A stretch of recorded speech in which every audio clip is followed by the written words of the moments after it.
Hello, everyone. I'm Jay Cottrell, the Global Marketing Communications Manager here at Laser Tech. Every Tuesday around 2 p.m. Mountain Time, we go live with a subject matter expert about solutions in traffic safety or in professional measurement. Join us on your coffee break. We are live for about 15 minutes. You can let us know what you think. Comments will be answered either in real time or as the subject of another LTI Tuesday at 2 conversation. So you can join the conversation at any time and we'll definitely interact with you. Today we are continuing our special IACP series with our 4th episode. This month we are featuring people who are invaluable to the Laser Tech traffic safety team. And I am so glad that Kassie Carley from Laser Tech is joining me today. Kassie, you have been covering a number of different roles these days. What is your official title now? Well, right now it's still Solutions Product Manager, but I'm handling the traffic safety affairs for the time being. I'm not sure how long it will go, but maybe forever. I don't know. So I'm doing both the software products and the traffic safety products at this time. And the majority of my time at Laser Tech was spent on software. So, well, how long have you been with Laser Tech? 7 years. Wow. Okay. It's been an interesting ride for sure. So this was the first virtual IACP conference, and I know that you have been to IACP in the past. So what did you miss most about being in person at the conference? Well, I mean, obviously and definitely the personal interaction between us and our customers and our partners and the agencies. The networking that we usually enjoy doing in person is a lot different when you're doing it over a virtual platform. But I was very happy that the IACP was able to evolve with the coronavirus crisis and provide us and the attendees, a stable, successful virtual platform so that we could still all be together. Officers were able to get their training and information was able to be shared even though we did not, travel to the same place geographically. So as the entire world has been sort of evolving with Teams and Zoom and WebEx, the IACP did too. And that being said, IACP obviously stands for International Association of Chiefs of Police. I don't know if I said that to begin with, but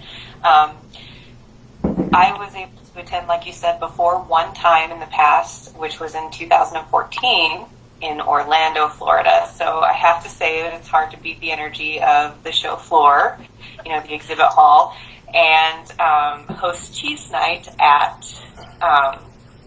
Universal Studios. So, in fact, it came up in my Facebook memories today as if to taunt me. And I'm going to show the picture that I have from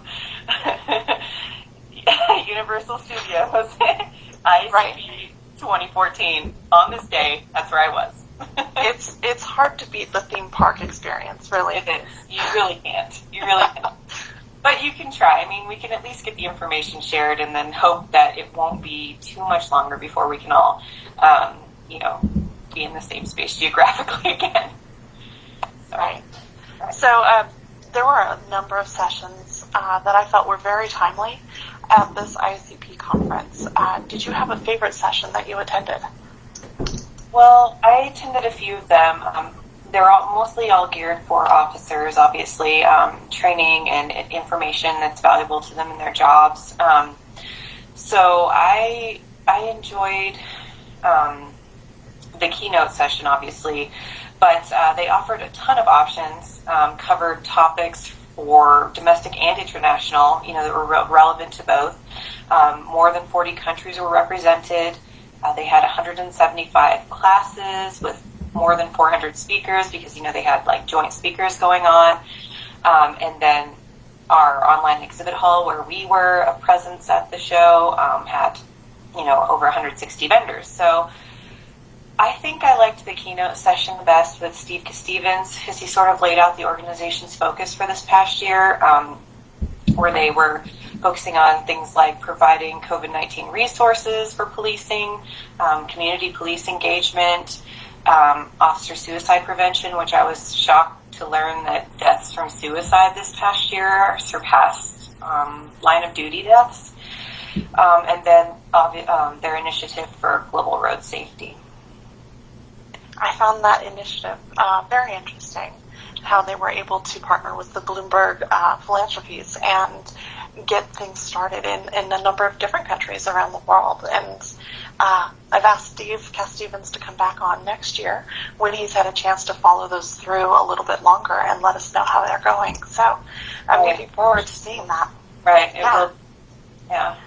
So with all of this information and how we've been interacting with our customers and our end users, how do you see technology playing a part in road safety? So obviously we want to use every possible facet to sort of change driver behavior, whether it's for texting and driving or, food related, just any distraction, any sort of distracted driving, and then speed. We use things like, our personal interactions, the police personal interactions, signage, road engineering and re-engineering, and then technology for things such as speed measurement, software platforms that can help predict speed behaviors and traffic management systems. All of those things play a part in making our roads safer. The more we can implement our tactics in changing driver behavior, even when it comes to enforcing violations or those sorts of things, we can sort of make the habits in our community for safer driving stick. So, with more and more of our daily lives tied into smartphones and tablets, we're able to collect, analyze, and make decisions on traffic and speed data faster and more efficiently than ever in the past. Okay, so as Solutions Product Manager, you know that we have a number of apps that help agencies create safer communities. Is there a particular app that you would like to highlight? Well, obviously for our products, our apps are involved in speed measurement and speed enforcement. So in the realm of changing driver behavior, it's going to be with those violations, and hopefully the number of violations will bring down the speeds in an area. We have a smartphone app for iOS and Android that will collect images to include with violation data, which brings it up from just having a number to show the person to crosshairs on them, showing, hey, this was you. It's undeniable. We also have the app that just kind of gathers the statistics and allows departments to kind of use data and figure out where to place resources on, trouble areas for enforcement, and basically, hopefully, place police when we have shortages or whether, they have enough officers in the place that they need to be at the right time. That's pretty awesome. Do you have a favorite app? So my favorite app is always going to be QuickMap 3D on the traffic side because of the fact that it was the first of its kind, born on the side of the road with one of our salespeople and an officer trying to figure out how to measure a crash scene, or our salesperson watching them doing it and then realizing, could you use a speed laser to get a zero distance fixed velocity measurement, which means a range without having to have a moving target, and take a bunch of ranges instead of using the wheel, and that was how it started. And the fact that now it runs on iOS and Android, and it's a full-blown surveying app, which means it can, it's going to map those crash and crime scenes, but it's easy enough to use that any officer can use it, and in about a half day of training, they're up and running. So it is and probably will always be my favorite traffic app at LaserTech. How long have we had QuickMap 3D? Do you know? Oh my goodness. I think more than 15 years. Since the HP 48 calculator, whenever that was invented. We had it, from way back then.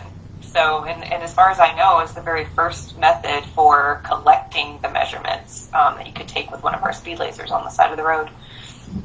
That's pretty amazing. And, of course, you've had a hand in updating it and getting it ready for mobile and getting it on the iOS platform as well as Android.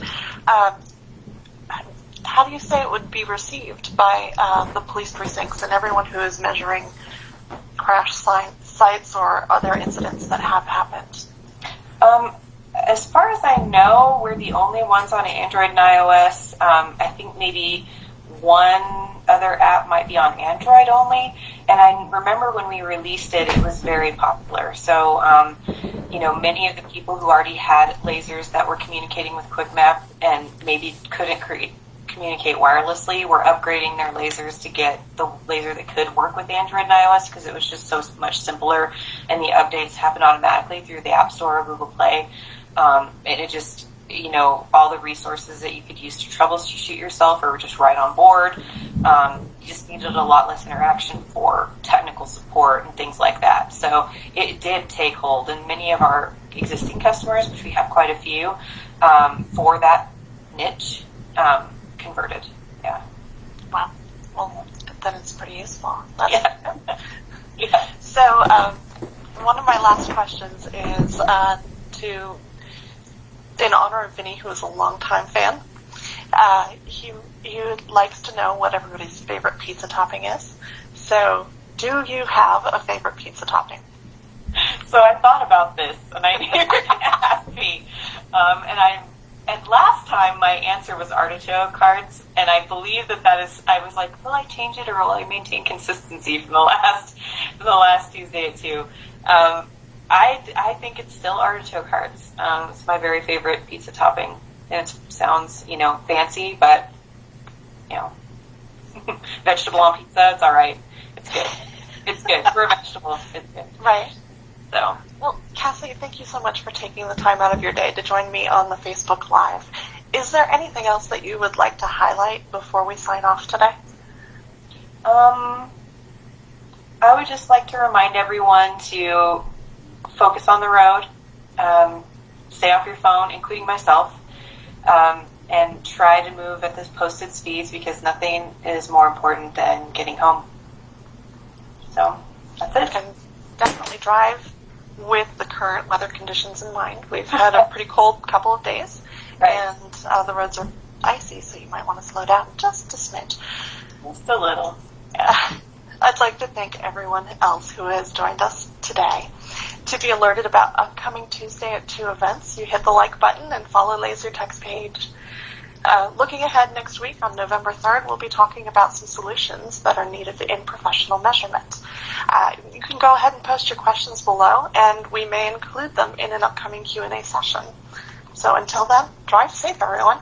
Thanks.